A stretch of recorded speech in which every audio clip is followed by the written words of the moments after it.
അതിപരിസമായി നാം വാഴ്ത്തപ്പെടും. ഈ നല്ല സമയത്ത് ഓർത്ത ദൈവത്തെ സ്തുതിക്കുകയും വാഴ്ത്തുകയും ചെയ്യുന്നു. വിവിധ സ്ഥലങ്ങളിൽ രാജ്യങ്ങളുമായിരുന്ന ദൈവത്തിന് വചനം കേൾക്കുന്ന എല്ലാ പ്രിയപ്പെട്ടവർക്കും കർത്താവായ യേശു ക്രിസ്തുവിന്റെ വിലയേറിയ നാമത്തിന്റെ സ്നേഹവന്ദനം. അല്പസമയത്തെ ചിന്തയ്ക്കായി ദൈവവചന ഭാഗം വായിക്കുന്നു. പുറപ്പാട് പുസ്തകം 33-ാം അധ്യായം അതിന്റെ 14-ാമത്തെ വാക്യം.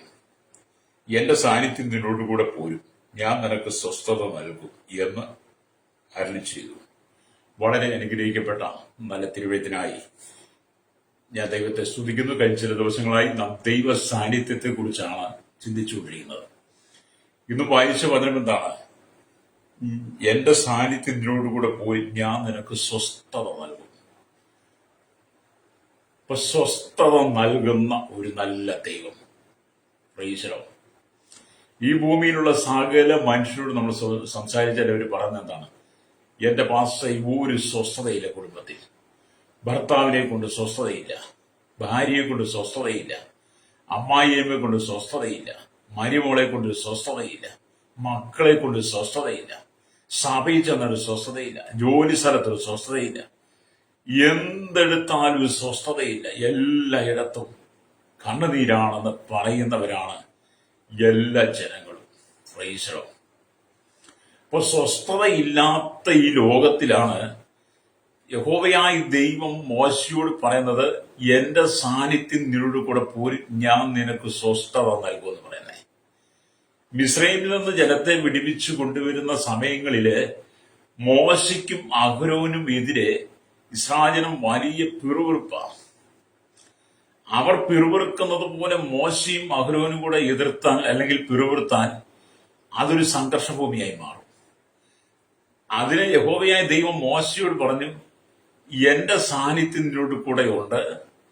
നിന്റെ യാത്രയിൽ പലവിധമായ പ്രതിസന്ധികളെ നീ നേരിടേണ്ടി വരും, പല പ്രശ്നങ്ങളെ നീ അഭിമുഖീകരിക്കേണ്ടി വരും, പലതും നിന്റെ കൂടെയുള്ള ജനത്തിൽ നീ കേൾക്കേണ്ടി വരും. അങ്ങനെയുള്ള സ്ഥലങ്ങളിലൊക്കെ നിനക്ക് ഈ സ്വസ്ഥത ഞാൻ നൽകും. ഹല്ലേലൂയ. അത് മോശയിൽ നമുക്ക് കാണാൻ കഴിയും. Price the Lord. ഈ സ്വസ്ഥതയാണ് പുതിയ നിയമസഭയ്ക്കും ദൈവത്തിന്റെ ആത്മാവ് നൽകി തരുന്നതാണ്. പുതിയ നിയമസഭയിൽ ഓരോരുത്തരോടും ഞാൻ പറയട്ടെ, ഈ കാലഘട്ടത്തിൽ, ഈ കൃപായുഗത്തിൽ കർത്താവായ യേശു ക്രിസ്തുവിൽ വിശ്വസിക്കുന്നവരോട് ഞാൻ പറയട്ടെ, കർത്താവായ യേശു ക്രിസ്തുവിലൂടെയുള്ള സ്വസ്ഥതയെ നിങ്ങൾക്ക് അനുഗ്രഹമാകത്തുള്ളൂ. യേശുവിന്റെ സാന്നിധ്യം നിങ്ങളുടെ കുടുംബത്തിൽ, നിങ്ങളുടെ ജീവിതത്തിൽ, നിങ്ങൾ കടന്നു പോകുന്ന മേഖലയിൽ ഒന്നും ഇല്ലാത്തത് കൊണ്ടാണ് നിങ്ങൾക്ക് സ്വസ്ഥതയില്ലാത്തത്. ഹല്ലേലൂയ. ചില മാതാപിതാക്കൾ മക്കളെ കെട്ടിച്ച് വിട്ട് കഴിയുമ്പോൾ സ്വസ്ഥമായി, മക്കളുടെ പഠനം കഴിയുമ്പോൾ സ്വസ്ഥമായി, അവരെ വിദേശത്തേക്ക് അയച്ചു കഴിയുമ്പോൾ സ്വസ്ഥമായി, കടകടികളെല്ലാം തീർന്നു കഴിയുമ്പോൾ സ്വസ്ഥമായി. അങ്ങനെ മനുഷ്യൻ സ്വസ്ഥത ആഗ്രഹിക്കുന്നവരാ. എന്നാൽ മനുഷ്യൻ ഇല്ലാത്തതും അത് തന്നെയാണ്. രക്തം ചെയ്യും. എന്തുകൊണ്ടാണ് അതില്ലാതെ പോയത്? ദൈവത്തെ അറിയാതെ പോയതുകൊണ്ട്.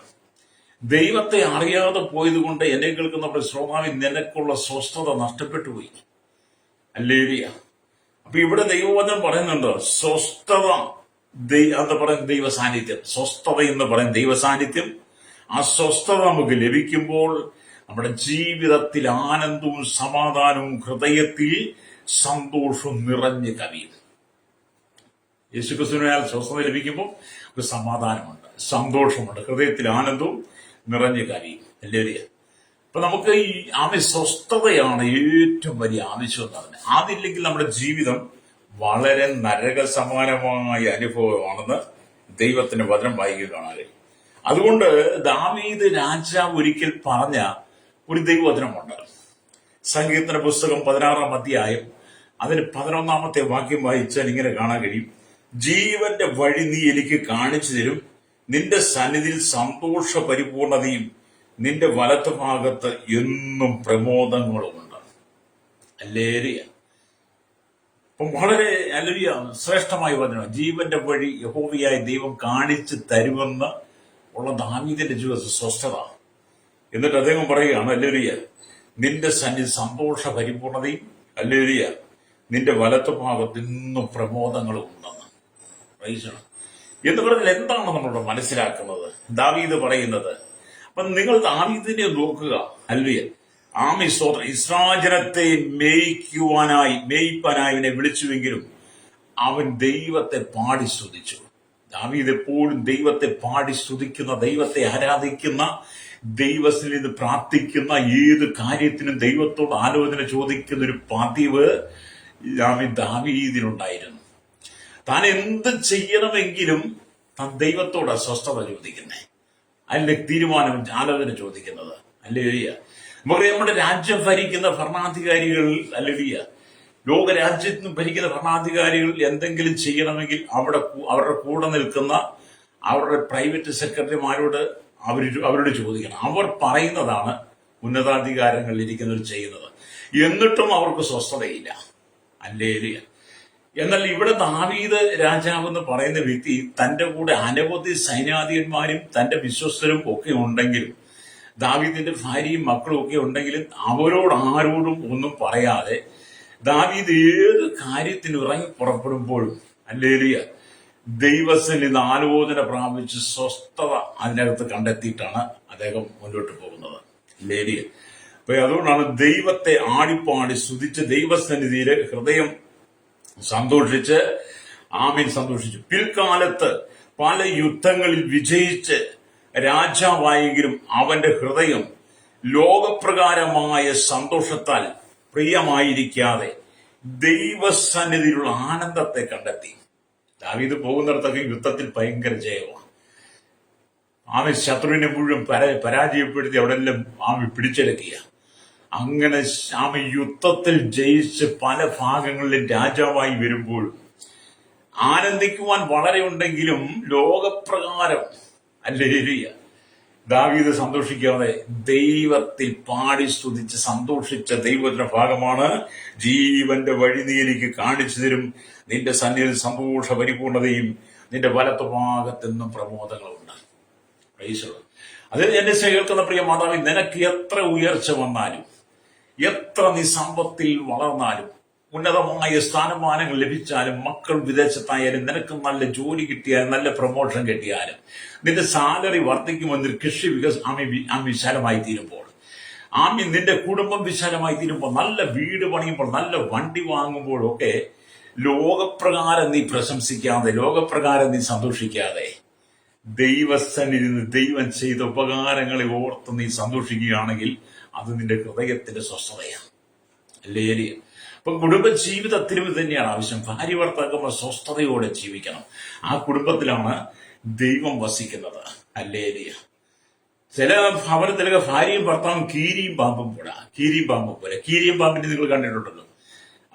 പാമ്പിന്റെ കീരിയുടെ മുമ്പ് പാമ്പ് വന്ന് പെട്ടുകഴിഞ്ഞാൽ ആ കീരി അതിനെ കടിച്ചു കീറി അല്ലേലിയ തുണ്ടമാക്കി മാറ്റും. ഇന്ന് പറഞ്ഞതുപോലെ ചില ഭാര്യ ഭർത്താക്കന്മാര് കീരിയും പാമ്പും പോലെ.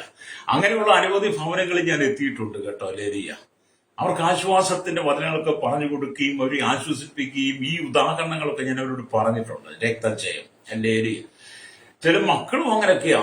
ചില അമ്മായിമ്മയും മരുമകളൊക്കെ സ്വസ്ഥത കൊടുക്കത്തില്ല. കുടുംബം എന്നും നരകമാണ്. കുടുംബത്തിനകത്ത് എന്നും നരകത്തിന്റെ പ്രതീതിയാ. നോക്കുകയും മോശ ഇസ്രായേലിനെ നയിക്കുക. എത്ര എണ്ണിക്കൂടാത്ത വലിയൊരു പുരുഷാരം മോശയോട് കൂടെ ഉണ്ട്. ഇസ്രായേലും അല്ലിയ 6 ലക്ഷത്തോളം ജനങ്ങളുടെ ഭാര്യമാര്, കുഞ്ഞുങ്ങൾ, ഒരു വലിയ സമ്മിശ്ര ജാതി. യോശുവയുടെ പുസ്തകം പഠിക്കുമ്പോൾ ഏകദേശം 40 ലക്ഷത്തോളം ജനമുണ്ടെന്ന് നമുക്ക് മനസ്സിലാക്കാൻ കഴിയും. ഇത്രയും ജനത്തെ നയിക്കുമ്പോൾ മോശയ്ക്ക് നേരെ കടന്നു വരുന്ന എല്ലാ പരിഹാസ വാക്കുകളുടെ മുമ്പിലും മോശ തിരിച്ചൊന്നും പറയാതെ ദൈവത്തോട് ആലോചന ചോദിക്കുമ്പോൾ മോശയുടെ ഹൃദയത്തിനകത്ത് ദൈവ സ്വസ്ഥത നൽകിക്കൊണ്ടിരുന്നു. ഇന്ന് പകരം ഈ വചനം കേൾക്കുന്ന ശ്രോതാവ്, ഇനി ദൈവത്തോട് ആലോചന ചോദിച്ച് സ്വസ്ഥതയുണ്ടാകണം. പ്രൈസോ. നിന്റെ കുടുംബം തകർന്ന് കിടക്കുകയല്ലേ? കുടുംബജീവിതം തകർന്ന് കിടക്കുകയല്ലേ? സന്തോഷിപ്പം കഴിയുന്നുണ്ടോ? ഒന്നിച്ചിരുന്ന് ഒരു മേശയിൽ നിന്ന് ഭക്ഷണം കഴിക്കാൻ കഴിയുന്നുണ്ടോ? കണ്ണുനീരില്ലാത്ത ദിവസങ്ങളുണ്ടോ? എന്നും പിറുപിറുപ്പല്ലേ? എന്തുകൊണ്ടാണ് ഇത് സംഭവിക്കുന്നത്? ദൈവസാന്നിധ്യത്തിന്റെ ഭവനത്തിൽ നഷ്ടപ്പെട്ടുപോയി. ദൈവസാന്നിധ്യത്തിന്റെ കുടുംബത്തിൽ നഷ്ടപ്പെട്ടുപോയി. അതുകൊണ്ട് നിന്റെ കുടുംബത്തെ സാത്താൻ നരക സമാനമാക്കി മാറ്റിയിരിക്കും. നരകത്തിന് തുല്യമാക്കി മാറ്റി. മടങ്ങി വരണം. മടങ്ങി വന്ന് മാനസാന്തരപ്പെടണം. കർത്താവായ യേശുക്രിസ്തു ആഗ്രഹിക്കുന്നത് നിങ്ങൾ എല്ലാ മേഖലയിൽ സ്വസ്ഥത അനുഭവിക്കണമെന്ന് രക്തം ചെയ്യും. സ്വസ്ഥത അനുഭവിക്കണം. അല്ലേ? പല ഭവനങ്ങളിലും അമ്മായിയമ്മയും മരുമകളും കൂടെ ചേരത്തില്ല. അല്ലേ? പല ഭവനങ്ങളും 99% ഭവനങ്ങളിലും അമ്മായിയമ്മയും മരുമോളും കൂടെ ചേരത്തില്ല. മരുമോളുടെ കുറ്റങ്ങൾ മുഴുവൻ അമ്മായിയമ്മ കണ്ടുപിടിച്ച് അടുത്ത വീട്ടിൽ ചെന്ന് പറയും. അല്ലേടിയ മരുമോൾ അമ്മായിയമ്മയുടെ കുറ്റം മുഴുവൻ കണ്ടുപിടിച്ച് വീട്ടിലേക്ക് വിളിച്ചു പറയും. അങ്ങനെ രണ്ടു കൂട്ടരും കൂടെ ഒരു വലിയ യുദ്ധമാണ്. ആ കുടുംബമൊക്കെ എങ്ങനെ രക്ഷപ്പെടും? ആ കുടുംബത്തിനകത്ത് ഇന്ന് അസ്വസ്ഥതയല്ലേ? സമാധാനത്തോടെ ജീവിക്കാൻ കഴിയുമോ? കണ്ണുനീരില്ലേ? പകലന്തിയോളം പണിയെടുത്ത് വീട്ടിലേക്ക് മടങ്ങി വരുന്ന ഭർത്താവിന്റെ മുമ്പിൽ വീട്ടിലെ പ്രശ്നങ്ങളെ അല്ലേ അവതരിപ്പിക്കുന്നത്? സന്ധിച്ചൊന്നിച്ചിരുന്ന് ഒരു വായിലിരുന്ന് പ്രാർത്ഥിക്കാൻ കഴിയുമോ? ഒരു ആലയത്തിൽ പോയി ഒന്നിച്ച് പ്രാർത്ഥിക്കാൻ കഴിയുമോ? ഒന്നിച്ചൊരു യാത്ര ചെയ്യാൻ കഴിയുമോ? ഒന്നിച്ചൊരു വിവാഹവേദി പങ്കെടുക്കാൻ കഴിയുമോ? എവിടെ ചെന്നാലും പിറുപിറുപ്പല്ലേ? അല്ലേ? ഒരു വീട്ടിൽ 2 കലമല്ലേ, 2 അടുക്കളയല്ലേ? എന്താണ് ഇതൊക്കെ സംഭവിക്കുന്നത്? ദൈവസാന്നിധ്യത്തിന്റെ കുടുംബത്തിൽ നഷ്ടപ്പെട്ടപ്പോൾ, അല്ലേരിയ, ദൈവസാന്നിധ്യത്തിന്റെ ജീവിതത്തിൽ നഷ്ടപ്പെട്ട് കഴിഞ്ഞപ്പോൾ എന്ത് ചെയ്തു? സാത്താനിന്റെ കുടുംബത്തെ ഉപയോഗിക്കാൻ തുടങ്ങി. അല്ലേരിയ. അതുകൊണ്ട് യഹോവയായ ദൈവം പറയുക, മോശയോട് പറയുക, എന്റെ സാന്നിധ്യം നിന്നോട് കൂടെ പോരും, ഞാൻ നിനക്ക് സ്വസ്ഥത തരുമെന്ന് അരുളി ചെയ്തു. അതെ, യേശു നിനക്ക് സ്വസ്ഥത തന്നാൽ, ഈ കാലഘട്ടത്തിലെ ജനത്തോട് പറയട്ടെ, യേശു നിനക്ക് സ്വസ്ഥത തന്നാൽ നീ അനുഗ്രഹിക്കപ്പെടും. എന്നെ കേൾക്കുന്ന സ്നേഹിത, ഞാൻ ഈ വചനമൊക്കെ പ്രസംഗിക്കുമ്പോൾ ഞാൻ വളരെ ഭാരപ്പെടുന്ന വ്യക്തിയാണ് പല കാര്യങ്ങളിലും. അല്ലേരിയ.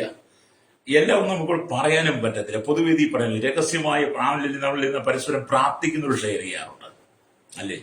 അങ്ങനെ പലപ്പോഴും സ്വസ്ഥത നഷ്ടപ്പെട്ടു പോകുന്ന സാഹചര്യങ്ങൾ. എന്നോട് എന്റെ കുടുംബജീവിതത്തെക്കുറിച്ചോ കുടുംബജീവിതത്തിലെ പ്രശ്നങ്ങൾ കൊണ്ടൊന്നും അല്ല, മക്കളെ കുറിച്ചോ ഭാര്യയെ കൊണ്ടൊന്നുമില്ല. കാരണം എന്റെ ഭാര്യ മരിച്ചിട്ട് 1.5 വർഷം കഴിഞ്ഞു. അങ്ങനെയുള്ള പ്രശ്നമല്ല. അല്ലാതെ പലപ്പോഴും മനസ്സിനകത്ത് സ്വസ്ഥതയില്ലാതെ കടന്നു പോകുന്ന പല സാഹചര്യങ്ങളും എന്റെ ജീവിതത്തിലുണ്ട്. അല്ലേലിയ. അപ്പൊ സ്വസ്ഥത നഷ്ടപ്പെടുന്നു എന്ന് എനിക്ക് തോന്നിക്കഴിയുമ്പോൾ, അല്ലേലിയ, ഞാനും ദൈവത്തിൽ ഇരുന്ന് മുഴങ്കാലം മടക്കി പ്രാർത്ഥിക്കും. കർത്താവേ, മനസ്സിന്റെ ഹൃദയത്തിന്റെ സ്വസ്ഥത നഷ്ടപ്പെടുത്തുന്ന ചില സാഹചര്യങ്ങൾ വന്നുകൊണ്ടിരിക്കുന്നു, ഞാൻ എന്ത് ചെയ്യണമെന്ന് ഞാൻ ദൈവത്തോട് ചോദിക്കും. അല്ലേലിയ. അങ്ങനെ ഞാൻ ദൈവത്തോട് ആലോചന ചോദിക്കുമ്പോൾ കർത്താവായ യേശു ക്രിസ്തു എന്റെ ഹൃദയത്തിനകത്ത് സ്വസ്ഥത തരും. അല്ലേലിയ. എന്റെ ഹൃദയത്തിൽ യേശു സ്വസ്ഥത തന്നു കഴിയുമ്പോൾ എന്നെ സ്വസ്ഥതയില്ലാതാക്കാൻ ശ്രമിച്ച സാഹചര്യത്തിൽ എനിക്ക് സന്തോഷിക്കാൻ കഴിയും. അപ്പോൾ ദാവീദ് പറഞ്ഞ പോലെ ഞാൻ പറയും, ജീവന്റെ വഴി നീ എനിക്ക് കാണിച്ചു തരും, നിന്റെ സന്നിധിയിൽ സന്തോഷ പരിപൂർണതയും നിന്റെ വലത്ത് ഭാഗത്തെന്നും പ്രമോദങ്ങളും ഉണ്ടെന്ന് ദാവീദിനെ പോലെ ഞാനും പറയും. ലേലിയ. അങ്ങനെ പറയുന്നതാ ജീവിതം കേട്ടോ. ഒരു ആത്മീയനെന്ന് പറഞ്ഞാൽ സ്വസ്ഥതയുള്ളവനായിരിക്കണം. ഒരു ക്രൈസ്തവ വിശ്വാസി എന്ന് പറഞ്ഞാൽ സ്വസ്ഥതയായിരിക്കണം. ചിലരൊക്കെ സ്വസ്ഥത അനുഭവിക്കാൻ വേണ്ടിയിട്ട് കുടുംബത്തിലും സമൂഹത്തിലും ജോലി സ്ഥലത്തും പള്ളിയിലും ഒക്കെ പ്രശ്നം ഉണ്ടായി സ്വസ്ഥത അനുഭവിക്കാൻ വേണ്ടി പോയി കള്ളു കുടിക്കും. കള്ളേ. ചിലരൊക്കെ ഈ കള്ളോ അല്ലെങ്കിൽ അതുപോലുള്ള മാരകമായ എല്ലാവരും വിഷങ്ങളൊക്കെ കുടിക്കും, ലഹരി, അത് മയക്കുമരുന്ന്. എന്നിട്ട് ഈ മനുഷ്യനെ അടുപ്പിക്കാൻ കൊള്ളത്തില്ല. കള്ളു കുടിച്ച് ഈ മയക്കുമരുന്ന് അടിച്ച് നടക്കുന്ന മനുഷ്യന്റെ അരികത്തൂടെ പോകാൻ കൊള്ളത്തില്ല. കള്ളു കുടിച്ച് ജീവിക്കുന്ന മനുഷ്യനെ ഭയങ്കര ദുർഗന്ധമാണെന്ന്. കള്ളു കുടിച്ചും പുകവലിച്ചും സിഗരറ്റ് വലിച്ചും വീടി വലിച്ചും മയക്കുമരുന്ന് ഉപയോഗിച്ച് നടക്കുന്ന മനുഷ്യന്റെ അരികിൽ നിന്ന് യാത്ര പോലും ചെയ്യാൻ കൊള്ളത്തില്ല. അവനെ ഭയങ്കര ദുർഗന്ധമാണ് വമിക്കുന്നത്. അവന്റെ വിയർപ്പ് മുഴുവൻ ദുർഗന്ധം നിറഞ്ഞതായിരിക്കും. അവന്റെ വാ തുറന്ന ദുർഗന്ധമായിരിക്കും. അവന്റെ സംസാരം മുഴുവൻ ദുർഗന്ധമായിരിക്കും. അവന്റെ അരികിലിരുന്ന് അവന്റെ ദുർഗന്ധം നമ്മളിലേക്ക് പ്രവേശിക്കും. അല്ലേരിയ. അതൊക്കെ പറയുമ്പോൾ നിങ്ങൾക്ക് വലിയ സങ്കടം തോന്നുമല്ലേ? തോന്നിയാൽ എനിക്ക് കുഴപ്പമൊന്നുമില്ല. കാരണം 25 വർഷം മദ്യം കുടിച്ച് മയക്കുമരുന്നിന് അടിമയായി, ലഹരിക്കടിമയായി ജീവിച്ച ഞാൻ ഒരു ദുർഗന്ധം പിടിച്ചവനെ പോലെ എന്റെ ജീവിതമായിരുന്നു. എന്നാൽ ആ ദുർഗന്ധം പിടിച്ച ജീവിതത്തിൽ എന്നെ ദൈവം വിളിച്ച് വേർതിരിച്ച് എന്റെ ഉള്ളിലെ ദുർഗന്ധത്തെ മാറ്റിയിട്ട് എന്നിൽ സുഗന്ധം പകർന്ന് എന്നെ സൗരഭ്യമാക്കി മാറ്റി എന്റെ ഹൃദയത്തിൽ സ്വസ്ഥത ദൈവം തന്നു. അന്ന് തൊട്ടാണ് ഞാൻ സ്വസ്ഥത അനുഭവിക്കാൻ തുടങ്ങി. അതുകൊണ്ട് എന്നെ കേൾക്കുന്ന പ്രിയ മാതാപിതാവേ, പ്രശ്നങ്ങൾ വരുമ്പോൾ, പ്രതിസന്ധി വരുമ്പോൾ പോയി കള്ളു കുടിച്ചും ബ്രാൻഡ് കുടിച്ചും മയക്കുമൊഴിച്ചും നിന്റെ സ്വസ്ഥത കണ്ടെത്താൻ ശ്രമിച്ചാൽ നീ വീണ്ടും ദുർഗന്ധത്തിലേക്ക് പോവുകയാണ്. അല്ലേലിയ. ഞങ്ങൾ ഈ താമസിക്കുന്ന വീടിന്റെ ചുറ്റിലുമൊക്കെ അനവധി പുകവലിക്കുന്നവരും മയക്കുമരുന്ന് ഉപയോഗിക്കുന്നവരുണ്ട്. മയക്കുമരുന്ന് ഉപയോഗിക്കുന്നവരും മദ്യപിക്കുന്നവരുണ്ട്. അരികിലൂടെ പോകുമ്പോൾ തന്നെ ഭയങ്കര ദുർഗന്ധമാണ്. അവരരികിലൂടെ പോകുമ്പോൾ തന്നെ ഭയങ്കര ദുർഗന്ധമാണ്. അല്ലേലിയ. അത്ര നാറ്റമാണ്. എന്നെ കേൾക്കുന്ന സ്നേഹം, അവൻ സ്വസ്ഥത, ദൈവം തരുന്ന സ്വസ്ഥത ഇല്ലെങ്കിൽ ലോകപ്രകാരം നീ സ്വസ്ഥത കണ്ടെത്തിയിൽ അത് ദുർഗന്ധമായി മാറും. ഹല്ലേലൂയ. അതുകൊണ്ട് നിങ്ങൾ ലോകപ്രകാരം സ്വസ്ഥത കണ്ടെത്താൻ ശ്രമിക്കരുത്. ഇവിടെ ദൈവത്തിന് വചനം പറഞ്ഞ മുടിയനായ പുത്രൻ, അല്ലല്ലേ? നമ്മൾ ലൂക്കോസിന്റെ സുവിശേഷമൊക്കെ വായിക്കുമ്പോൾ കാണാൻ കഴിയും, മുടിയനായ പുത്രനെ കുറിച്ച് കാണാൻ കഴിയും. ഹല്ലേലൂയ.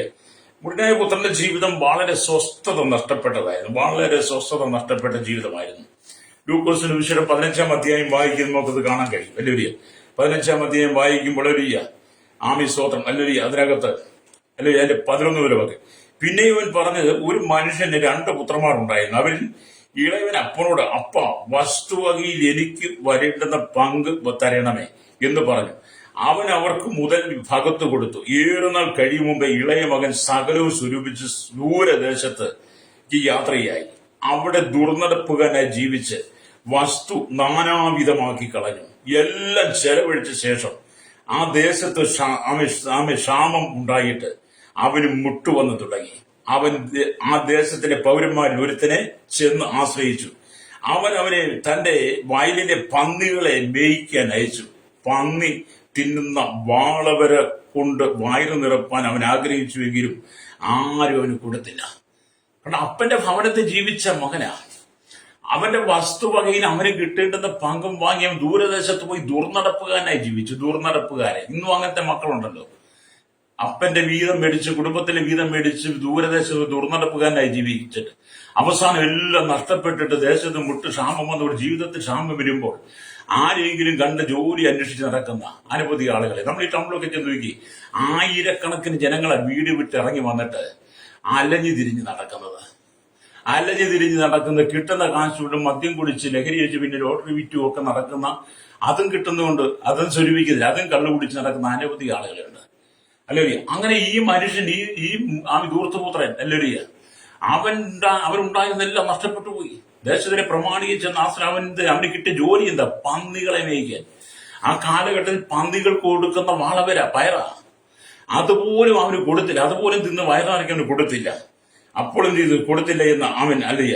അപ്പോൾ സുബോധം വന്നിട്ട് അവൻ, എന്റെ അപ്പന്റെ എത്ര കൂലിക്കാർ ഭക്ഷണം കഴിച്ച് ശേഷിപ്പിക്കുന്നു, ഞാനോ വിശപ്പ് കൊണ്ട് നശിച്ചു പോകുന്നു. ഞാൻ എഴുന്നേറ്റ് അപ്പന്റെ അടുക്കൽ ചെന്ന് അവനോട്, അപ്പ, ഞാൻ സ്വർഗത്തോടും നിന്നോടും പാപം ചെയ്തിരിക്കുന്നു. ഇനി നിന്റെ മകനെന്ന് പേരിന് ഞാൻ യോഗ്യനല്ല. നിന്റെ കൂലിക്കാരിൽ ഒരുത്തിനെ പോലെ എന്നെ ആക്കണമേ. അപ്പോഴാണ് അവനെല്ലാം നഷ്ടപ്പെട്ട് കഴിഞ്ഞപ്പോഴാണ്, സ്വസ്ഥത നഷ്ടപ്പെട്ടാണ് അവന്റെ ഹൃദയത്തിൽ സുബോധം വന്നു. സുബോധം വന്നപ്പോൾ അവന്റെ അപ്പന്റെ വീടിനെ കുറിച്ച് അവൻ ഓർത്തു. മുമ്പ് അവൻ ജീവിച്ചത്, അവൻ നടന്നതും അപ്പന്റെ വീട്ടിലെ സന്തോഷവും. അവൻ മടങ്ങിപ്പോകാൻ തീരുമാനിക്കുക. അവിടെ അപ്പനോട് പറയാ, അപ്പാ, ഞാൻ നിന്നോട് പാപം ചെയ്തു, സ്വർഗത്തോട് പാപം ചെയ്തു. എനിക്ക് നിന്റെ അരികിൽ വരെ യോഗ്യതയില്ല. പക്ഷേ എന്റെ ഹൃദയത്തിന്റെ സ്വസ്ഥത നഷ്ടപ്പെട്ടു. നിന്റെ കൂലിക്കാരൻ ഒരുവനെ പോലെ എന്നെ ആക്കണമെന്ന മകന്റെ നിലവിളി ഓർത്തു വയ്ക്കുക. അപ്പൊ സ്വസ്ഥത നഷ്ടപ്പെട്ടു പോയി. അപ്പൊ ഇന്നത്തെ കാലഘട്ടത്തിൽ ഓർത്ത്, വീട് വിട്ട് മാതാപിതാക്കളെ ഉപേക്ഷിച്ച് പോകുന്ന, വീട്ടിൽ നിന്ന് മാതാപിതാക്കളെ വേദനിപ്പിച്ചു പോകുന്ന അനവധി ആളുകൾ, അനവധി സഹോദരി സഹോദരന്മാർ ഇതുപോലെ സ്വസ്ഥത നഷ്ടപ്പെട്ട് ജീവിക്കുക. ഇഷ്ടമുള്ളവന്റെ പുറകെ ഇറങ്ങിപ്പോയി, ഇഷ്ടമുള്ളവരെ വിളിച്ചുകൊണ്ടുപോയി, ഇഷ്ടം പോലെ ജീവിച്ച് ആദ്യ സുഖങ്ങളൊക്കെ, ആദ്യ സ്നേഹങ്ങളൊക്കെ അങ്ങ് നഷ്ടപ്പെട്ട് കഴിയുമ്പം പിന്നെ ഹൃദയത്തിനകത്ത് സ്വസ്ഥത നഷ്ടപ്പെട്ട് കഴിയുമ്പോൾ പിന്നെ പഴയതും പുതിയതും ഒക്കെ പറഞ്ഞ് കലഹം ഉണ്ടാക്കാൻ തുടങ്ങും. പ്രശ്നം വളരെ വലുതായി മാറും. അങ്ങനെ സ്വസ്ഥത നഷ്ടപ്പെട്ട് ജീവിക്കുന്ന എത്ര പേരാണ്. എന്നാൽ ഇവിടെ സംഭവിച്ചത് എന്താണ്? ഈ മുടിയനായ പുത്രൻ എന്നൊക്കെ പറയുന്ന ഈ ധൂർത്തപുത്രൻ തിരിച്ചു വന്നപ്പോൾ അവന്റെ അവനെ ഒരു ജോലിക്കാരനെ പോലെയല്ല, മകനെ പോലെ തന്നെ ആ പിതാവ് സ്വീകരിക്കുക. ഈ മനുഷ്യൻ, ഈ ധൂർത്തപുത്രൻ മടങ്ങി വന്നപ്പോൾ, നീ എല്ലാം മേടിച്ചുകൊണ്ട് പോയില്ലേ, നിന്നെ എനിക്ക് കാണണ്ട, നീ എന്റെ വീട്ടിൽ കയറണ്ടെന്ന് അടിച്ച് ഇറക്കുകയല്ലേ ഈ പിതാവ് ചെയ്തത്. അവൻ മരിച്ചവനായിരുന്നു. അവൻ തിരിച്ചു വന്നു കഴിഞ്ഞപ്പോൾ എന്ത് ചെയ്തു?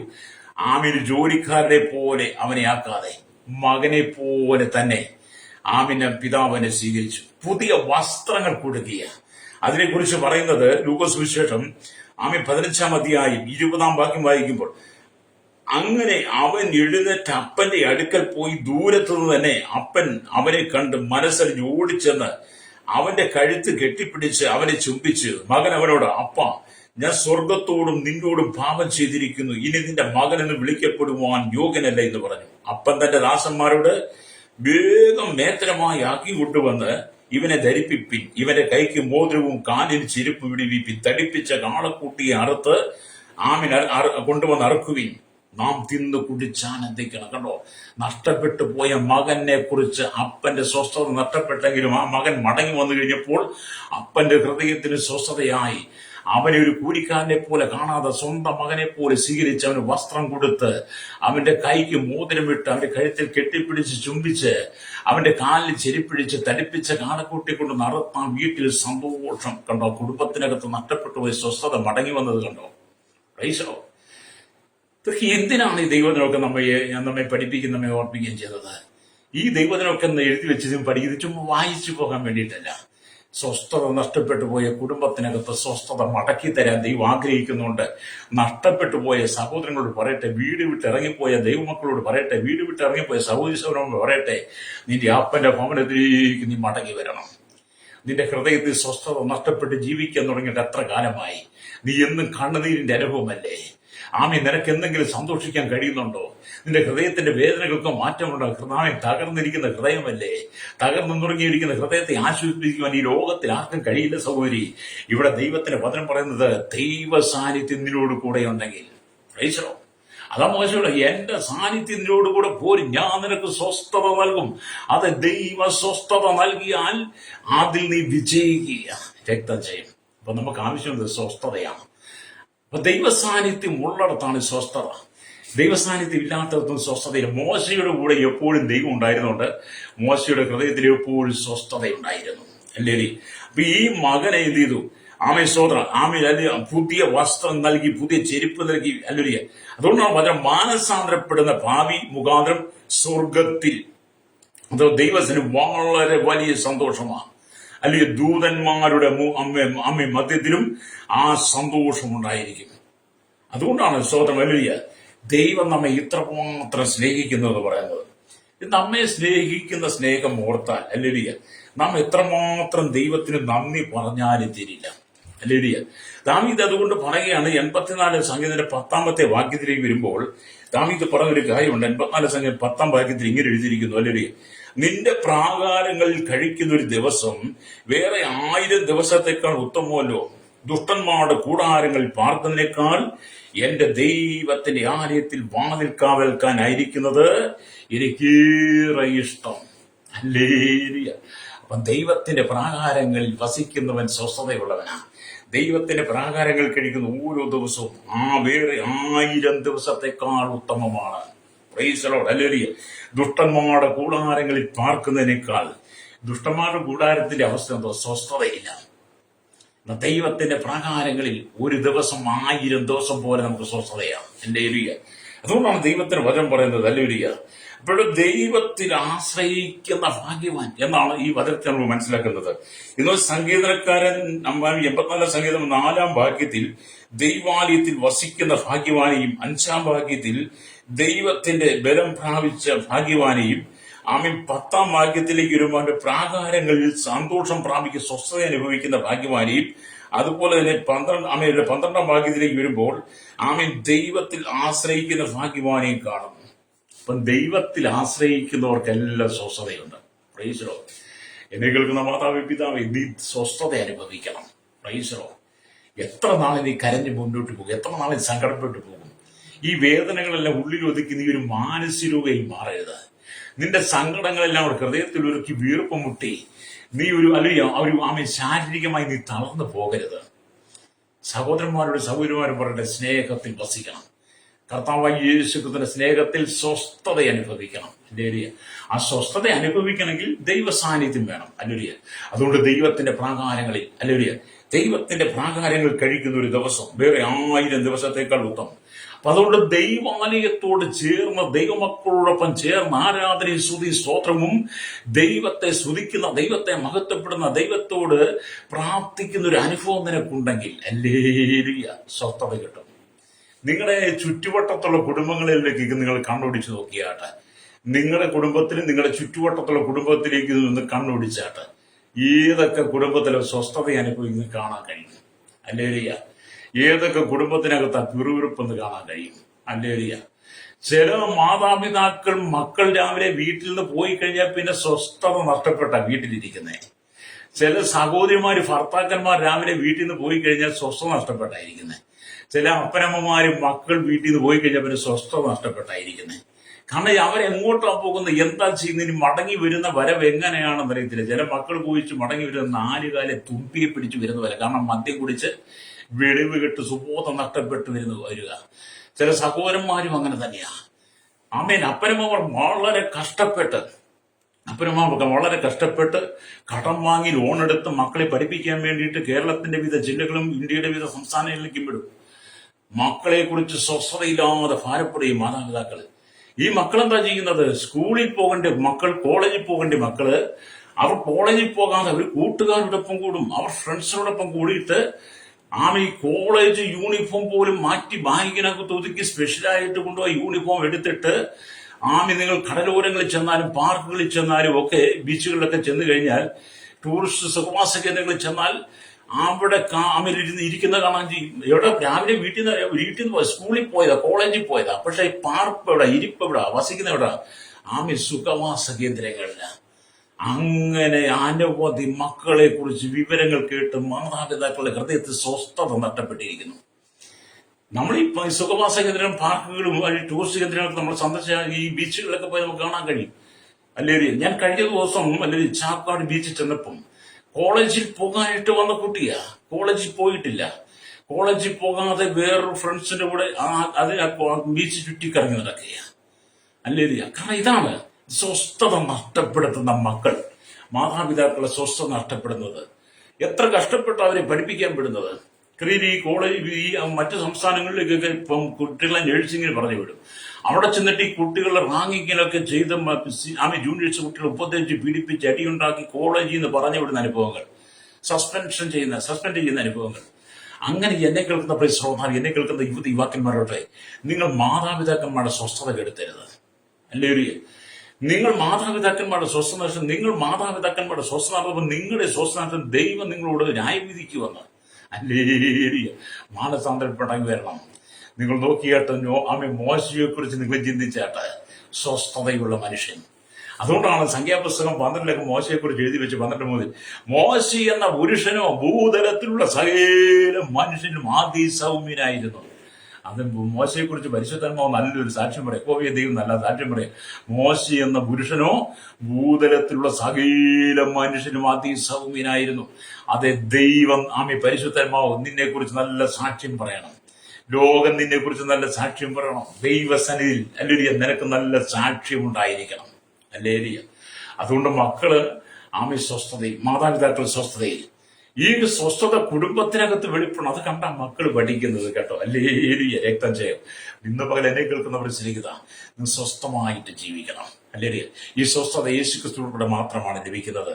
അപ്പൊ ഇവിടെ ഒരു പ്രാവശ്യം ദാവീദിന്റെ നഗരത്തിൽ ദൈവത്തിന്റെ നിയമപ്പെട്ടകം വന്നപ്പോൾ ദൈവ സാന്നിധ്യത്തെ ഉണർന്ന ദാവീദ് മുഴുബലത്തോടെ കൂടി നൃത്തം ചെയ്തപ്പോൾ യുദ്ധവീരന്മാരെ കുറിച്ചും സേവകന്മാരെ കുറിച്ചും സേവകന്മാരെ കുറിച്ചോ തന്നെ ശ്രദ്ധിച്ചുകൊണ്ടിരിക്കുന്നവരെ കുറിച്ചോ ചിന്തിക്കാതെ ദാവീദ് ദൈവസന്നിധിയിലെ നൃത്തം ചെയ്യുക. അല്ലേലിയ. അതിനെക്കുറിച്ച് വേദപുസ്തകം പറയുന്നത് നമുക്ക് മനസ്സിലാക്കിയാൽ കഴിയും. അല്ലേലിയ. സ്തോത്രം.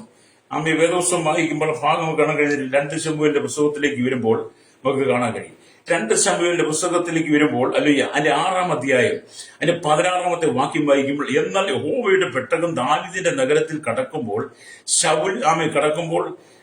ശൗലിന്റെ മകളായ മീകൾ കിളിവാതിൽ കൂടി നോക്കി ദാവീദ് രാജാവ് യഹോവയുടെ മുമ്പാകെ കുതിച്ച് നൃത്തം ചെയ്യുന്നത് കണ്ട് തന്റെ ഹൃദയത്തിൽ അവനെ നിന്ദിച്ചു. അല്ലേലിയ. അപ്പൊ ദാവീദ് ദൈവത്തിന്റെ പെട്ടകമായിട്ട് വരുമ്പോൾ തന്റെ കൂടെ അനവധി സൈനാധിപന്മാരും സേവകന്മാരും ഒക്കെയുണ്ട്. അങ്ങനെ ദാവീദിന്റെ നഗരത്തിൽ വരുമ്പോൾ എന്ത് ചെയ്തു, കടക്കുമ്പോൾ എന്ത് ചെയ്തു? സ്തോത്രം. ശൗലിന്റെ മകളായിരുന്ന മീകൾ ദാവീദിന്റെ ഭാര്യ. ദാവീദ് ഇത്ര വലിയ ജനക്കൂട്ടത്തിന്റെ മുമ്പിൽ നൃത്തം ചെയ്യുന്നത് കണ്ട് ദാവീദിനെ ഹൃദയത്തിൽ മീകൾ നിന്ദിച്ചു. അല്ലേലൂയ. ഇതൊക്കെ ഉണ്ടായിട്ടും ദാവീദിന് ഒരു പ്രശ്നമില്ല. കാരണം എന്താ? ദാവീദിന്റെ ഹൃദയത്തിൽ സ്വസ്ഥതയാണ്. ഹല്ലേലൂയ. അപ്പൊ ഇവിടെ ദൈവത്തിന്റെ വചനം വായിക്കുമ്പോൾ എന്താണ്?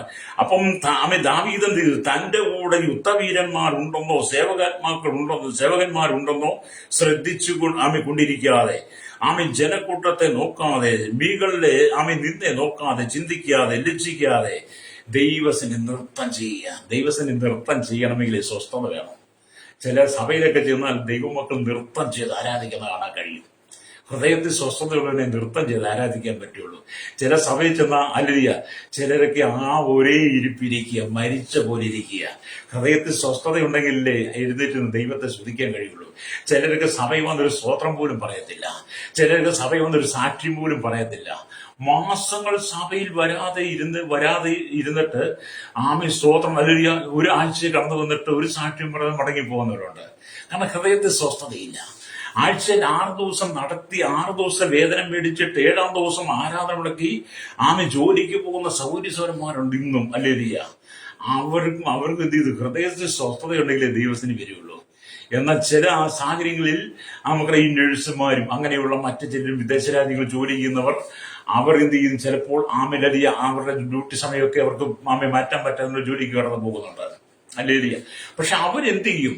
അവർക്ക് ഒരു സമയം ലഭിച്ചില്ല, അവർ മറ്റൊരു സമയത്ത് ഏതെങ്കിലും സാഹചര്യം ദൈവത്തെ സ്തുതിക്കാൻ വേണ്ടി അവർ തയ്യാറാകും. അല്ലെങ്കിൽ ഒന്നും ചെയ്യാത്തവരുണ്ട്. അല്ലേലിയ. ആരാധനയും വേണ്ട, പ്രാർത്ഥനയും വേണ്ട, കൂട്ടായ്മയും വേണ്ട, ദൈവവും വേണ്ട, ദൈവമുള്ള ബന്ധവും വേണ്ട, ദൈവജനവും വേണ്ട, ആരുമായിട്ടുള്ള ഇടപാടും വേണ്ട, ഞാനും എന്റെ ജീവിതം എന്റെ ജോലി എന്ന് പറഞ്ഞ് സ്വസ്ഥതയില്ലാതെ ജീവിക്കുന്ന എത്രയോ ആളുകളാണ്. മോശയോട് ദൈവം പറഞ്ഞെന്താ? എന്റെ സാന്നിധ്യം. ഇന്ന് പകൽ ഈ വചനം കേട്ടു സ്വാമി, ദൈവ സാന്നിധ്യം ഉണ്ടെങ്കിൽ നിനക്ക് ആരാധന ഉണ്ടാകും. ദൈവ സാന്നിധ്യം ഉണ്ടെങ്കിൽ നിനക്ക് കൂട്ടായ്മ ഉണ്ടായിരിക്കും. ദൈവ സാന്നിധ്യം ഉണ്ടെങ്കിൽ സമാധാനം ഉണ്ടായിരിക്കും. ഇതെല്ലാം നഷ്ടപ്പെട്ടാൽ നീ തകർന്നവളാണ്. ഹല്ലേലൂയ. അപ്പൊ ഇവിടെ നാം ദൈവത്തിന്റെ വചനമൊക്കെ വായിക്കുമ്പോൾ ദാവീദിനെ ആക്ഷേപിച്ച അവന്റെ ഭാര്യയായ മീകളിലൂടെ ദാവീദ് യഹോവയുടെ ജനമായി ഇസ്രായേലിന് പ്രഭുവായി നിയമിപ്പാൻ തക്കവണ്ണം നിന്റെ അപ്പനെങ്കിലും നിന്റെ സകല ഗൃഹത്തിലും ഉപരിയായി എന്നെ തിരഞ്ഞെടുത്തിരിക്കുന്ന യഹോവയുടെ മുമ്പാകെ ഞാൻ നൃത്തം ചെയ്യുമെന്ന് ദാവീദ് മീകളിലോട് പറയുക. 2 ശമൂവേൽ 6:21 വായിച്ചാൽ നമുക്ക് മനസ്സിലാക്കാൻ കഴിയും. അപ്പൊ മീകളിൽ നിന്ന് അപമാനങ്ങളൊക്കെ വന്നപ്പോൾ ദാവീദ് പറയുക, യഹോവയുടെ ജനമായി ഇസ്രായേലിന് പ്രഭുവായി നിയമിപ്പാൻ തക്കവണ്ണം നിന്റെ അപ്പനിലും അവന്റെ സകല ഗൃഹത്തിലും ഉപരിയുമായി എന്നെ തെരഞ്ഞെടുത്തിരിക്കുന്നത് കൊണ്ട് യഹോവയുടെ മുമ്പാകെ ഹല്ലേലൂയ ഞാൻ നൃത്തം ചെയ്യും. Price the Lord. ദൈവമുമ്പാകെ നൃത്തം ചെയ്യുന്ന ദാവീദ്. ഹല്ലേലൂയ. എന്നെ കേൾക്കുന്ന പ്രിയ സഹോദരങ്ങളെ, നിന്ദകളോ അപമാനങ്ങളോ പരിഹാസങ്ങളോ ഒക്കെ കടന്നു വരട്ടെ. എന്തെല്ലാം കടന്നു വന്നാലും, ജീവിതം തകർന്ന് താറുമാറായി തോന്നിയാലും, ജീവിതത്തിൽ ഒരു കൂട്ടു സഹായത്തിന് ആരുമെങ്കിലും ഒരു സന്തോഷ വാക്ക് പറയാനില്ലാതെ, ഒരു ആശ്വാസ വാക്ക് പറയും, ഒരു ആശ്വാസത്തിനായി ഒരു സമാധാനത്തിനായി ഒരു സാഹചര്യം നിനക്കില്ലെങ്കിലും നീ ഭാരപ്പെട്ടു പോകണ്ട. ദൈവത്തിന് സ്വസ്ഥത നിന്റെ ഹൃദയത്തിലുണ്ടെങ്കിൽ നീ ജയാളിയാ, രക്തം ചെയ്യാം. ഹല്ലേലൂയ. ഇന്ന് പകൽ യേശുവിന്റെ നാമത്തിൽ ചില കുടുംബങ്ങളിൽ ദൈവം സ്വസ്ഥത നൽകാൻ ആഗ്രഹിക്കുക. ചില സഹോദരിമാർക്ക്, ചില യുവാക്കന്മാരുടെ ഹൃദയത്തിൽ ദൈവ സ്വസ്ഥത നൽകാൻ ആഗ്രഹിക്കുക. തകർന്നു കിടക്കുന്ന ചില കുടുംബ ജീവിതങ്ങളെ ദൈവം സ്വസ്ഥതയിലേക്ക് കൊണ്ടുവരാൻ ആഗ്രഹിക്കുന്നു. വീട് വിട്ട് ഇറങ്ങിപ്പോയ ചില മക്കളെ ദൈവം മടങ്ങിക്കൊണ്ട് സ്വസ്ഥതയിലേക്ക് കൊണ്ടുവരാൻ ആഗ്രഹിക്കുക. ജീവിതത്തിൽ നഷ്ടപ്പെട്ടു പോയ അനവധി സാഹചര്യങ്ങളിൽ ദൈവം നിനക്ക് സ്വസ്ഥത നൽകാൻ പോവുക. ജോലി നഷ്ടപ്പെട്ട് ജോലിയില്ലാതെ ഭാരത്തിൽ ഭവനത്തിനൊക്കെ തിരിക്കുന്ന ചില ജീവിതങ്ങളോട്, അത് കേരളത്തിൽ വിദേശ രാജ്യങ്ങളൊക്കെ ചിലരോട് ദൈവത്തിന്റെ ആത്മാവ് പറയുന്ന ദൂത്, നിനക്ക് നഷ്ടപ്പെട്ട ജോലി മടക്കി തന്ന് ഇന്നലകളേക്കാൾ ശ്രേഷ്ഠമായ അനുഭവം തന്ന് നിന്റെ സാലറികൾ വർദ്ധിപ്പിച്ച് നിന്റെ പൊസിഷന് മാറ്റം നൽകി നിന്റെ ഹൃദയത്തിന് സ്വസ്ഥത നൽകുന്ന ദൈവം ആഗ്രഹിക്കുന്നു. വിശ്വസിക്കുന്ന സ്തോത്രം പറഞ്ഞാട്ട്. ഹല്ലേലൂയ. ഒരുപക്ഷെ നീ ഏതെങ്കിലും കാരണവശാൽ മടലാണ്ഡത്തിൽ വേദന അനുഭവിക്കുന്ന വ്യക്തിയാണെങ്കിൽ, കഷ്ടത അനുഭവിക്കുന്നവരാണെങ്കിൽ, ഒരു സ്വസ്ഥതയ്ക്ക് വേണ്ടി നീ ആഗ്രഹിക്കുന്നുണ്ടെങ്കിൽ ഈ ഒരു സ്വസ്ഥത നിനക്ക് നൽകാൻ പോവുകയാണ്. ജീവിത സാഹചര്യത്തെ ദൈവം മാറ്റാൻ പോവുകയാണ്. കുടുംബത്തിൽ നീ ഒറ്റപ്പെട്ട അനുഭവമാണോ, വേർപെട്ടിരിക്കുന്ന അനുഭവമാണോ, സങ്കടപ്പെടുന്ന അനുഭവമാണോ, നിനക്ക് സ്വസ്ഥത ദൈവം നൽകാൻ പോവുകയാണ്. മാരകമായ പ്രതിസന്ധികൾക്കകത്ത് മാരകമായ രോഗങ്ങൾക്ക് അധീനരായി നീ ഭാരപ്പെടുന്ന വ്യക്തിയാണോ? ദൈവം നിനക്ക് സ്വസ്ഥത നൽകാൻ പോവുകയാണ്. ഹല്ലേലൂയ. കടക്കെണിയാൽ നീ ഭാരപ്പെടുന്ന വ്യക്തിയാണോ? ദൈവം നിനക്ക് സ്വസ്ഥത നൽകാൻ പോവുകയാണ്. നിന്റെ ബിസിനസ് നീ പരാജയപ്പെട്ട് കടക്കെണി കൊണ്ട് കടം മുഖാന്തരം പുറത്തിറങ്ങാൻ കഴിയാതിരിക്കുന്ന വ്യക്തിയാണോ? ആ വിഷയത്തിൽ ദൈവം ഒരു പരിഹാരം നൽകാൻ പോവുക. വിശ്വസിക്കുന്ന ഈ സ്തോത്രം പറഞ്ഞാട്ട് നിനക്കൊരു സ്വസ്ഥത തരുവാൻ ദൈവം ആഗ്രഹിക്കുന്നു. ഹല്ലേലൂയ. Price the Lord. അപ്പം ദൈവത്തിന് നിനക്ക് സ്വസ്ഥത നൽകാൻ കഴിയും. ഹല്ലേലൂയ. അതിനെ യേശുക്രിസ്തുവിന്റെ സാന്നിധ്യം നീ അനുഭവിക്കണമെന്ന് വചനം പറയുന്നത്. അപ്പൊ പല സമയങ്ങളിലും പാപങ്ങളുടെ നടുവിൽ വന്ന് പാപങ്ങളുടെ നടുവിൽ പണി നമ്മൾ അകപ്പെട്ട് ദൈവ സാന്നിധ്യം നഷ്ടപ്പെടും. പല സന്ദർഭങ്ങളിൽ നമുക്ക് ദൈവ സാന്നിധ്യം നഷ്ടപ്പെട്ടു പോകാം. ഹല്ലേലൂയ. ദൈവ സാന്നിധ്യം നഷ്ടപ്പെടുമ്പോഴും നമ്മുടെ സ്വസ്ഥത നഷ്ടപ്പെട്ടു പോകും. ഹല്ലേലൂയ. അതിനെക്കുറിച്ചും വേദപുസ്തകം വായിക്കുമ്പോൾ വളരെ ശക്തനായ പ്രാർത്ഥന മനുഷ്യൻ, നല്ലൊരു ആലോചനക്കാരൻ, നല്ല സംഗീതജ്ഞനൊക്കെ ആയിരുന്ന, ഇസ്രായേലിന്റെ മധുര ഗായകൻ എന്നൊക്കെ വിളിച്ച ദാവീദിന്റെ ജീവിതത്തിൽ പാപം പ്രവേശിച്ചു കഴിഞ്ഞപ്പോൾ എന്ത് ചെയ്തു? തന്റെ സ്വസ്ഥത നഷ്ടപ്പെട്ടു പോയി. ഹല്ലേലൂയ. അത് നമുക്ക് ശമൂവേലിന്റെ പുസ്തകത്തിൽ 2 ശമൂവേലിന്റെ പുസ്തകം 12 അധ്യായം വായിക്കുമ്പോൾ നമുക്ക് കാണാൻ കഴിയുന്ന ദാവീദിന്റെ ജീവിതത്തിൽ പാപം വരുന്നത്. ആ പാപം മുഖാന്തരം എന്ത് ചെയ്തു? ഹല്ലേലൂയ. ദാവീദിന്റെ സ്വസ്ഥത നഷ്ടപ്പെട്ടു. ദാവീദ് രാജാവിന്റെ സ്വസ്ഥത നഷ്ടപ്പെട്ട് കഴിഞ്ഞപ്പോൾ ദാവീദ് ദൈവസേന നെടുമ്പാട് വീണു. ഹല്ലേലൂയ. ഊരിയാവിന്റെ ഭാര്യയെ തന്റെ വശീകരണ ശക്തി കൊണ്ട് വശീകരിച്ചെടുത്ത് തന്റെ ഭാര്യയാക്കി, ദാവീദിന്റെ ഭാര്യയാക്കി മാറ്റിക്കഴിഞ്ഞ് ഊരിയാവിനെ യുദ്ധത്തിന് മുമ്പിൽ നിർത്തി അവൻ വാളിനാൽ വെട്ടേറ്റ് മരിച്ചു. അവൻ പെട്ടുപോയി. ആ കാര്യം മുഖാന്തരം ദാവീദിന്റെ ഹൃദയത്തിൽ എന്ത് ചെയ്തു? സ്വസ്ഥത നഷ്ടപ്പെട്ടു. അങ്ങനെ സ്വസ്ഥത നഷ്ടപ്പെട്ട് കഴിഞ്ഞാൽ ദാവീദ് നിലവിളിച്ച് സങ്കീർത്തനം 51:10 തൊട്ട് വായിക്കുമ്പോൾ കാണാൻ കഴിയുന്നുണ്ട്. ദൈവമേ, നിർമ്മലമായ ഹൃദയമെന്ന് സൃഷ്ടിച്ച് സ്ഥിരമായ ആത്മാവിനിൽ പുതുക്കണമേ. നിന്റെ സാന്നിധ്യം തന്നെ തള്ളിക്കളയരുതേ. നിന്റെ പരിശുദ്ധാത്മാവിനെ എന്നും എടുക്കുകയുമരുതേ. നിന്റെ രക്ഷയുടെ സന്തോഷം എനിക്ക് തിരികെ തരണമേ. മനസ്സൊരുക്കുള്ള ആത്മാവിനാൽ എന്നെ താങ്ങണമേ. അല്ലേ കണ്ടോ? സ്വസ്ഥത നഷ്ടപ്പെട്ടു പോയ മനുഷ്യൻ നിലവിളിക്കുക. സന്തോഷത്തോടുകൂടി ജീവിച്ചതാ, സമാധാനത്തോടുകൂടി ജീവിച്ചതാ, രാജകീയ പദവി ജീവിച്ചതാ. അല്ലയ്യ. യുദ്ധത്തിന് നേതൃത്വം കൊടുത്തിരുന്നവനാ. എന്നാൽ യോബ വടക്കുവളയിലെ യുദ്ധത്തിന് പറഞ്ഞു വിട്ടിട്ട് ദാവീദ് യുദ്ധത്തിന് പോകാതെ മാളികമുറിയുടെ കൊട്ടാരത്തിന്റെ മാളിൽ കയറിയിരുന്ന ഉലാവിക്കൊണ്ടിരുന്നപ്പോഴാണ് അല്ലയ്യ ഊരിയാവിന്റെ ഭാര്യ ബേർശേബും തന്റെ ഉടലും തോട്ടിൽ നീരാടുവാൻ വരുന്നത്. അത് കണ്ട് അതിൽ വശീകരിക്കപ്പെട്ടു പോയി ദാവീദിന്റെ ജീവിതത്തിന്റെ സ്വസ്ഥത നഷ്ടപ്പെട്ടു പോയി. അത് എന്നെ കേൾക്കുന്ന പ്രിയ സ്നേഹിത, എന്നെ കേൾക്കുന്ന സഹോദരി, പാപം നിന്റെ ജീവിതത്തിൽ വരുമ്പോൾ, പാപം നിന്നിൽ പ്രവേശിക്കുമ്പോൾ, ഹല്ലേലൂയ, മറ്റുള്ളവന്റെ വസ്തു നീ അപഹരിച്ചെടുക്കുമ്പോൾ, മറ്റുള്ളവന്റെ നന്മ നീ അപഹരിക്കുമ്പോൾ, മറ്റുള്ളവന്റെ ഭാര്യയെ നീ അപഹരിച്ചെടുക്കുമ്പോൾ നിന്റെ ഹൃദയത്തിൽ പാപം കടക്കും. പാപം വന്ന് കഴിയുമ്പോൾ എന്ത് ചെയ്യുന്നു? നിന്റെ സ്വസ്ഥത നഷ്ടപ്പെടുന്നു. അപ്പൊ ദാവീദ് ഹല്ലേലൂയ ഊരിയാവിന്റെ ഭാര്യയെ വശീകരിച്ചെടുത്തത് കൊണ്ട് എന്ത് ചെയ്തു? ഹല്ലേലൂയ ദാവീദിന്റെ സ്വസ്ഥത നഷ്ടപ്പെട്ടു പോയി. സ്വസ്ഥത നഷ്ടപ്പെട്ടു പോയതിന്റെ നിലവിളിയാണ് നമ്മൾ വായിച്ച വചനം. ഹല്ലേലൂയ, നിന്റെ സാന്നിധ്യം എന്നെ തള്ളിക്കളയരുതേ. ഹല്ലേലൂയ. അതുകൊണ്ട് ഇന്ന് പകലിനെ കേൾക്കുക സ്നേഹിത, പാപം നിന്റെ ജീവിതത്തിൽ പ്രവേശിപ്പാൻ നീ അവസരം കൊടുക്കരുത്. പാപം നിന്റെ ജീവിതത്തിൽ പ്രവേശിച്ചു കഴിഞ്ഞാൽ നിനക്ക് സ്വസ്ഥമായി ജീവിക്കാൻ കഴിയില്ല, സ്വസ്ഥമായി നിനക്ക് ഉറങ്ങാൻ കഴിയില്ല, സ്വസ്ഥമായി നിനക്ക് നടക്കാൻ കഴിയില്ല. നിന്റെ സമാധാനം നഷ്ടപ്പെട്ടു പോകും. നീ ക്രിമിനൽ പുള്ളിയായി മാറും. നിന്റെ വീട്ടിൽ കേസുകൾ വരും. നീ പോലീസ് സ്റ്റേഷൻ കയറി ഇറങ്ങേണ്ടി വരും. നീ കോടതിയിൽ കയറി ഇറങ്ങേണ്ടി വരും. നിന്റെ അധ്വാന ഫലം മുഴുവൻ നഷ്ടപ്പെടും. ഹല്ലേലൂയ. അവസാനം കേസ് വിധിച്ച് ഒരുപക്ഷെ നീ പുറത്തു വരും, അല്ലെങ്കിൽ നീ അകത്തേക്ക് പോകും. നിന്റെ സ്വസ്ഥത നഷ്ടപ്പെടും. നിന്റെ കുടുംബത്തിന്റെ സ്വസ്ഥത നഷ്ടപ്പെടും. നിന്റെ ഭാര്യയുടെ സ്വസ്ഥത നഷ്ടപ്പെടും. നിന്റെ മാതാപിതാക്കളുടെ സ്വസ്ഥത നഷ്ടപ്പെടും. നിന്റെ മക്കളുടെ സ്വസ്ഥത നഷ്ടപ്പെടും. എന്തുകൊണ്ടാണ്? പാപം നിന്റെ ജീവിതത്തിൽ വന്നത് മുഖാന്തരം നീ മുഖാന്തരം എത്ര പേര് സ്വസ്ഥത നഷ്ടപ്പെടുന്നത്? ചില കുടുംബത്തിൽ ചില മക്കൾ മുഖാന്തരം സ്വസ്ഥത നഷ്ടപ്പെട്ട. ഹല്ലേലൂയ. അതുകൊണ്ട് ദാവീദിന്റെ ജീവിതത്തിൽ പാപം വന്നതുപോലെ നിന്റെ ജീവിതത്തിൽ പാപത്തിന് നീ ഇടം കൊടുക്കരുത്. അന്യന്റെ മോതലിനെ നീ ആഗ്രഹിക്കരുത്. അന്യന്റെ മോതലിനെ നീ ആഗ്രഹിക്കരുത്. ഹല്ലേലൂയ. വഴിയിൽ കിടക്കുന്ന തേങ്ങ പോലും എടുത്ത് വീട്ടിൽ കൊണ്ടുവരരുതെന്ന്. ചിലരെ കാണാതെ പോകുന്ന വഴിക്ക് വഴിയിൽ കിടക്കുന്ന തേങ്ങയും പിറക്കും, മാങ്ങയും പിറക്കും, ഓലയും പിറക്കും, എല്ലാം പിറക്കും. വഴിയിൽ എന്ത് കണ്ടാലും പിറക്കി കൊണ്ടുവരും. അങ്ങനെ പിറക്കുന്ന ഒരുപാട് ആളുകൾ നമ്മുടെ ഇടയിലുണ്ട്. ഇന്ന് പകൽ ദൈവത്തിന്റെ ആത്മാവ് പറയാ, വഴിയിൽ കിടക്കുന്ന അന്യന്റെ മുതലിനെ നീ ആഗ്രഹിക്കരുത്.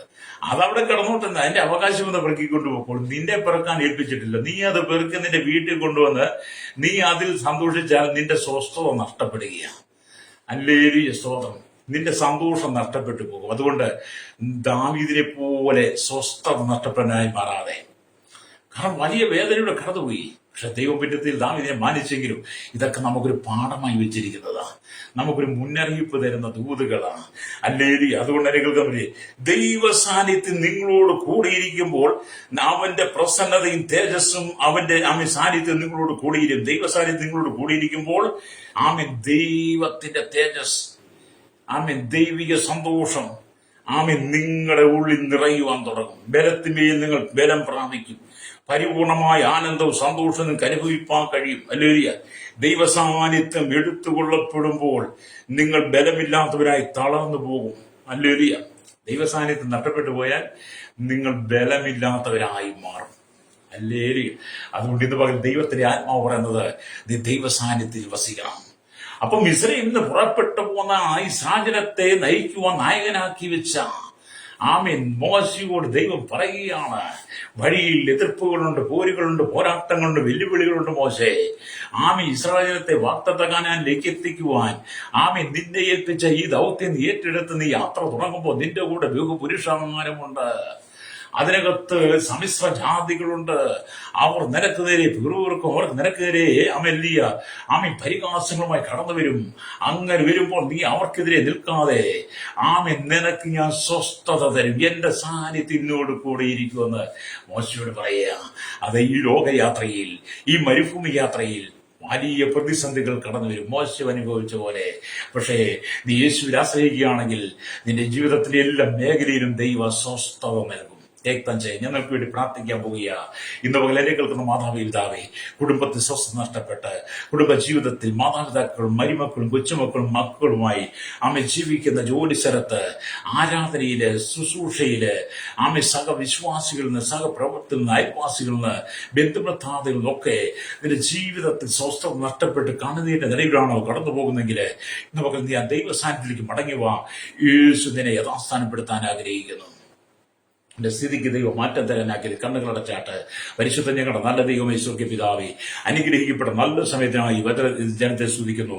കേരളത്തിലെ 3.25 കോടി ജനങ്ങളും തലമുറകളും എണ്ണത്തിൽപ്പെടുന്ന ധന്യപ്രസ്ഥാന തൊഴിലാളികൾ, ഇന്ത്യയിലെ 21 സംസ്ഥാന 7 കേന്ദ്ര 4 ലക്ഷം ഗ്രാമങ്ങൾക്കകത്തായി 140 കോടി തലമുറകൾക്ക് വേണ്ടി പ്രാർത്ഥിക്കുന്ന എണ്ണത്തിൽപ്പെടാത്തവർ 7 ഭൂഖണ്ഡങ്ങളായി 800 കോടി ജനത്തിനായി സകല ജനത്തെയും ഓർമ്മയാണ്. Village, panchayat, municipality, corporation, taluk, block, ജില്ലാ ഭരണ മേധാവികൾ, സംസ്ഥാനങ്ങൾ, രാഷ്ട്രങ്ങളെ ഭരിക്കുന്നത്, രാജാക്കന്മാർ, പ്രധാനമന്ത്രി, പ്രസിഡന്റ്, ഗവർണർ, പട്ടാള മേധാവി, ഗോത്രങ്ങൾ, ദ്വീപുകളെ, ആദിവാസി ട്രൈബൽ മേഖലയ്ക്ക് സകല ജനത്തിനും ഒരു സ്വസ്ഥത കൊടുക്കുന്നതായി പ്രാർത്ഥന. ശൈശവത്തിനും ബാല്യത്തിനും കൗമാരി യൗവനത്തിനും വൃത്തിരസനും യാചക ഓർഫനേജ് ഓൾട്ടേജ് തടവറയിലായിരിക്കുന്നവർക്കായി കർത്താവിന്റെ കരസേന വ്യോമസേന നാവികസേനാധികാരികൾ, അതിർത്തികൾക്ക് ക്രമസമാധാന നിയമർപ്പാട് രഹസ്യ വിഭാഗങ്ങളെ, പോലീസിന്റെ വിവിധ സെക്ഷനുകൾ, ജുഡീഷ്യക്ക് അവർക്കെല്ലാം സ്വസ്ഥത കൊടുക്കണമേ.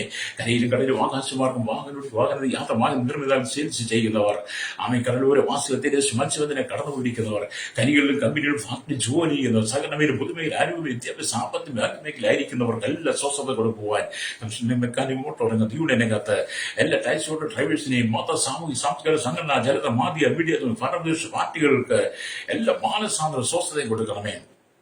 തീവ്രവാദത്തിലും ഭീകരവാദത്തിലും വർഗീയതയിലും അകപ്പെട്ട് കിടക്കുന്നവർ, നിരീശ്വരവാദി, യുക്തിവാദികളും ദൈവമില്ല എന്ന് പറഞ്ഞ മൂടന്മാരുടെ ഹൃദയത്തിലും ദൈവ സ്വസ്ഥത കൊടുത്ത് ഇവർക്ക് മാനസാന്തരം കൊടുക്കണമെന്ന് പ്രാർത്ഥിക്കുന്നല്ലേ. ശൈശവത്തിലും ബാല്യത്തിലും കൗമാരി യൗവനത്തിലും ഓർഫനേജിലായിരിക്കുന്നവർ, വിദേശ രാജ്യങ്ങൾ കഷ്ടസഹി വേദനയാൽ ഭാരപ്പെടുന്നവർ, വിദേശ പീഡ അനുഭവിക്കുന്നവർ, സാമ്പത്തികമായി പരാജയം, ദാരിദ്ര്യം വേണ്ടി വീർത്തുകൊണ്ട് ഭൂമിയില്ലാതെ, സ്ഥലമില്ലാതെ, കർത്താവ് വീടില്ലാതെ, മക്കളെ കെട്ടിച്ചയക്കും മാർഗമില്ലാതെ, അവിടെ ജോലിക്ക് പറഞ്ഞ് മാർഗമില്ല, കുട്ടികളെ പഠിപ്പിക്കാൻ മാർഗമില്ലാതെ സ്വസ്ഥത നഷ്ടപ്പെട്ട് കഴിയുന്ന അന്നവധി മാതാവ് കടക്കണിയാൽ ബിസിനസ് പരാജയപ്പെട്ട് കർത്താവ് കുടുംബജീവിതം തകർത്തപ്പെട്ട് സ്വസ്ഥതയില്ലാതെ കഴിയുന്ന അനവധി ആളുകളെ ഞാൻ ഓർത്ത് പ്രാർത്ഥിക്കുന്നു. കഥാവിച്ച് ഒറ്റപ്പെട്ടു പോയവരുണ്ട്, അവർക്ക് വേണ്ടി ഞങ്ങൾ പ്രാർത്ഥിക്കുകയാണ്. എല്ലാവരുടെ ഹൃദയത്തിൽ സ്വസ്ഥത പകരുവാൻ ഞങ്ങൾ യേശുവോട് പ്രാർത്ഥിക്കുകയാണ്. മോശയോട് പറയും, എന്റെ സാന്നിധ്യത്തിനോട് കൂടെ പോരും, ഞാൻ നിനക്ക് സ്വസ്ഥത നൽകും. നടിച്ചത് ദൈവമേ, ഇന്ന് പകൽ കർത്താവ് ഈ കാലഘട്ടത്തിൽ ഈ കൃമായുഗത്തിൽ സകല ജന സ്വസ്ഥത കൊടുക്കണം. തീവ്രവാദത്തിൽ ഭീകരവാർഗത്തിൽ അകപ്പെട്ട് കിടക്കുന്നവരെ നീ സന്ദർശിക്കണമേ. അല്ലേറിയ കർത്താവ് സകല ജനത്തെ ഞങ്ങളുടെ കരങ്ങളിൽ ഏൽപ്പിക്കുന്നു. സകല കർത്താവ് അക്രമം അഴിച്ചുവിടുന്നവരെയും ദൈവം സന്ദർശിക്കുവാൻ മാനസം, ദേശത്തിന്റെ സ്വസ്ഥത, കുടുംബത്തിന്റെ സ്വസ്ഥത നഷ്ടപ്പെടുന്ന സകല അന്ധകാര ശക്തികളെ ദൈവം നീക്കി കർത്താവ് ചേർത്തെ വിടിവിക്കണമെന്ന് പ്രാർത്ഥിക്കുന്നു. സകല മുഖത്ത് എടുക്കണം യേശുവിന്റെ നാമത്തിൽ തന്നെ. ആമേൻ, ആമേൻ, ആമേൻ.